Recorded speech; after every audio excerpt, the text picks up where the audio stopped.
jalanku kencang, semua binatang segan padaku. La la la la la la la. Assalamualaikum warahmatullahi wabarakatuh.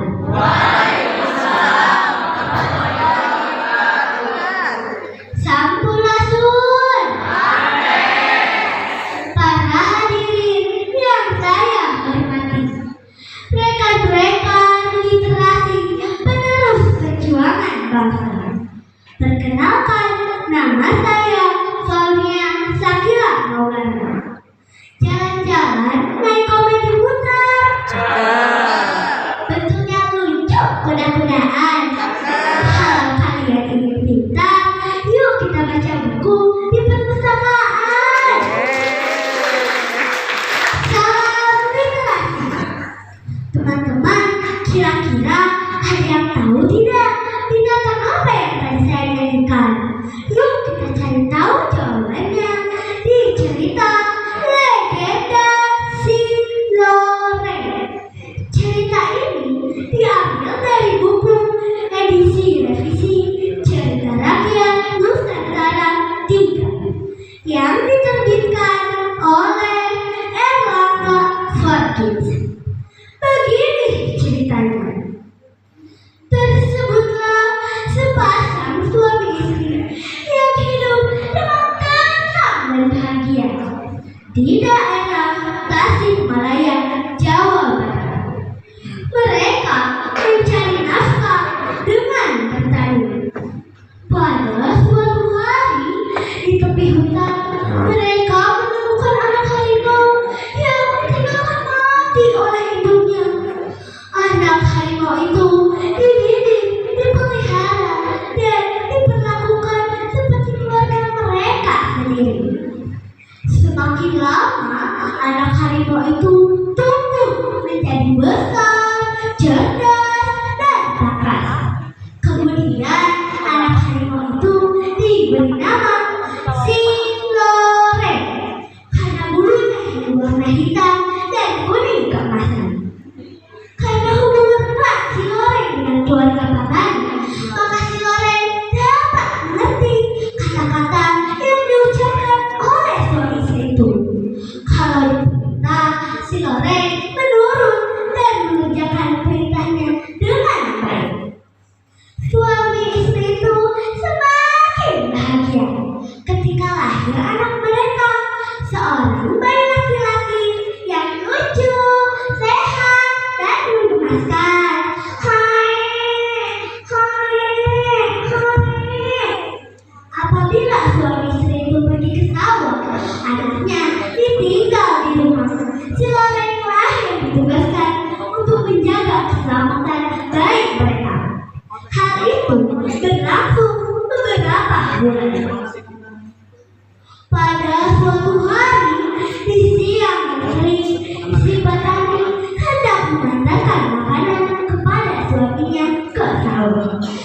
Biasa, istri petani mengeloni dulu anaknya hingga tertidur pulas. Rina bobo,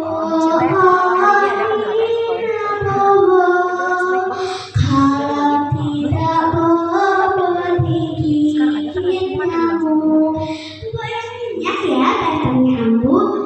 Wah, lantas ditidurkanlah kembali bayi tersebut ke dalam ayunan. Sang istri langsung bergegas pergi ke sawah. Melihat istrinya datang, Pak Tani segera meninggalkan pekerjaannya dan langsung melahap semua makanan yang dibawa oleh istrinya. Alhamdulillah Ambu, nikmat, timbel, sambal, dan goreng ikan asinnya enak banget. Ih, kan aku sengaja masak buat anak tersayang. Ambu, bayi kita tidur. Iya akan tidurnya pulas banget, seperti biasa ditemani si Loreng.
di rumah, ternyata anaknya masih tertidur pulas di dalam ayunan.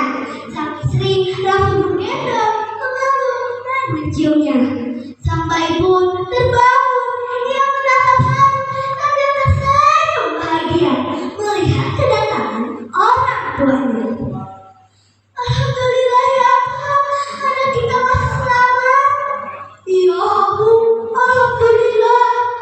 Kedua suami istri itu sangat bersyukur karena anaknya masih selamat dan masih hidup. Cepat lihat kemari. Ada apa kamu? Cepat lihat kemari. Ada ular besar di bawah tempat tidur. Mulanya sang suami belum percaya berita yang disampaikan oleh istrinya. Setelah ia melihat sendiri, ia sangat terkejut. Bangkai ular seperti habis diterkam seekor harimau. Jangan-jangan si orang yang habis menerkamnya. Mereka berdua baru sadar bahwa si orang yang telah membunuh ular besar itu demi menyelamatkan nyawa anak mereka. Mereka berdua sangat menyesal karena telah berprasangka buruk kepada si Loren hingga si Loren disiksa sampai mati. Untuk mengenang peristiwa tersebut, maka desa tempat tinggal suami istri itu diberi nama Desa Panyalahan karena suami istri itu telah berprasangka buruk hingga menyebabkan kematian seekor makhluk yang tidak berdosa, atau dalam bahasa Sunda berarti nyalahan. Konon menurut kepercayaan mereka, sampai sekarang senjata apapun tidak mempan untuk membunuh seekor harimau. Pesan moral yang diambil dari cerita ini adalah: 1. Kita tidak boleh berprasangka buruk. 2. Kita tidak boleh bertindak gegabah dan mengambil keputusan secara tergesa-gesa agar nantinya tidak ada pihak yang merasa dirugikan. Demikian yang bisa Fauzi sampaikan. Mohon maaf bila ada kesalahan.